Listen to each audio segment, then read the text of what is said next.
All right, let's talk about circulators. I have a video on circulators and isolators. I'll try to remember to put a link down below if you want to watch that, what they look like inside and everything. This is a circulator, so it's 3 ports. You can go from here to here, but you can't go that way. If you try to go this way, it routes it to here. If you try to go in this way, it routes it to here. So it's like a roundabout. And so the video is not about this isolator, which is pretty common. It's about this isolator, which is too big to fill the camera. Whoa, gotta zoom out, zoom out, zoom out.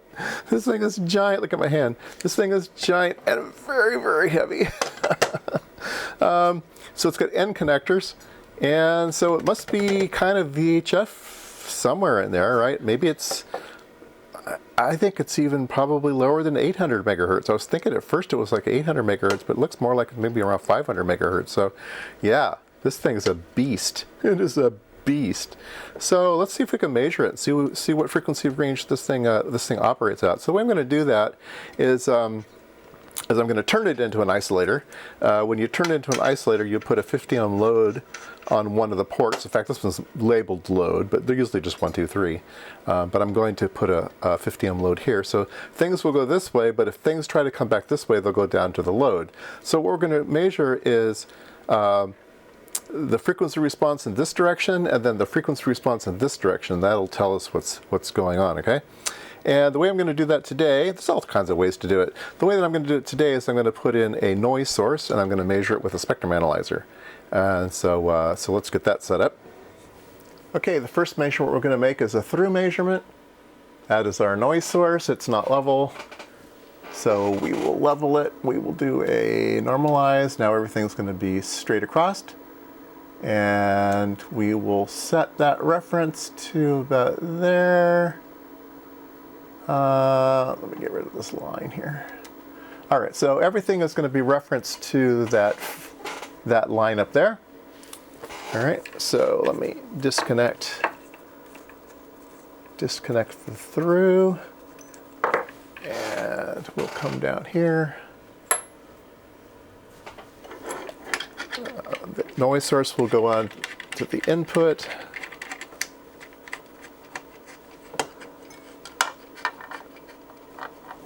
And the spectrum analyzer will go on the output. And we will see.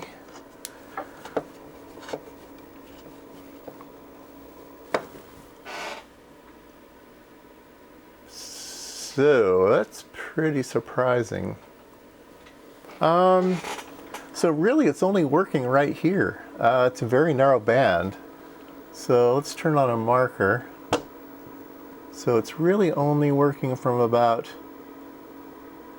300 to 420, somewhere in there. That's very, very interesting. Let's go here to trace. Let me go to, okay, let's go to trace C, VC. All right, so I'm going to remember that one. Let's make sure it remembers it. Let me disconnect the input. Yeah, so we're going to remember that one. That's the input to output, okay? And so now we're just going to swap it. We're going to go output to input. And that should be the isolation. We should see if it's isolating or not.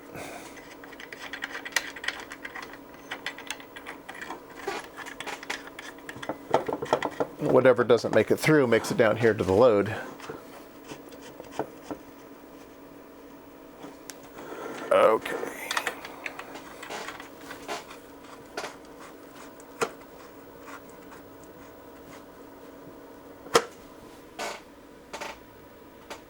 Wow.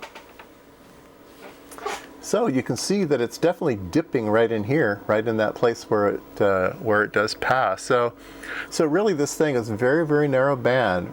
Like I said, about maybe 430 to 300 to 400. So it's basically. So let's do a frequency center at 350. All right, so I've zoomed in. I'm going from 350 center a span of plus or minus 250. So if we turn the marker on, I did not want to do that. Why does it do that? Oh, I hit the wrong button. Marker, there we go. So it's going from about 260 to 412 is where it's flat right there. So let's save that one. Let's see here, trace.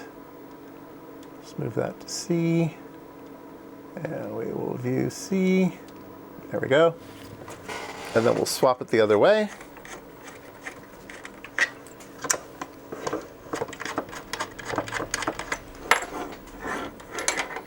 I'm just changing input to output, output to input. And there we go. You can see where it's working. Let's go back to marker. So really, it's 10, 20, about 25 dB. It's better here, but it's very, very sharp at 312 megahertz, about 310 megahertz. It's very, very sharp. So maybe this was a particular frequency that it was aimed at, 310. I don't know, but it has this band here. So I'm assuming that it's probably was designed to be broadband. So let's claim it works from about, let's see here, marker function. Marker function, I want to turn on delta marker. Marker, where's delta marker? Marker track. Let's see here, marker, here we go. Delta marker, okay. I can change this one over to here. So I'm saying that it works from about 100 megahertz, 111 megahertz wide, centered at 350. So yeah, very interesting. Very, very interesting. Let's go back to normal marker. Yeah, so it's definitely was, this thing was definitely designed to be around 350. So kind of a military band, I guess. That would make sense. This thing's expensive. So there you go. It is acting as a. Oh, we can do a little bit. We can have a little bit more fun here. Let me zoom out. All right. So this is load to input. Okay. This is input to output, and this is output to load, and they're all the same. So circulator circulates. It's like a one-way valve or a roundabout. Everything goes in one direction.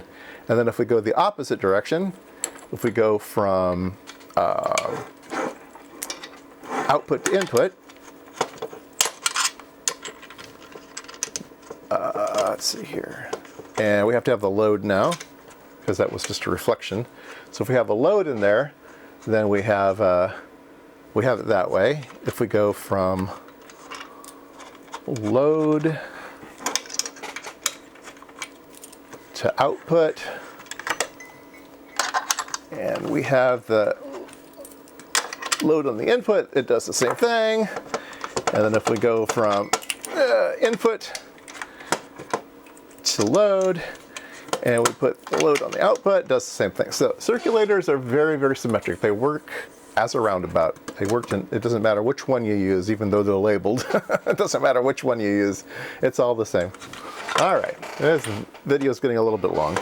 Okay, so I want to do one more thing before we leave, and that is to open it up. Everybody, including me, wants to see inside this thing. It is a beast, and we will open it up. And now it's not. Now it's not co-op. There we go. Oh. So the first time I took it out, there's this big blob of glue here, so I had to break the glue loose. But yeah, here it is. Yeah, it's a sandwich, just like the little ones.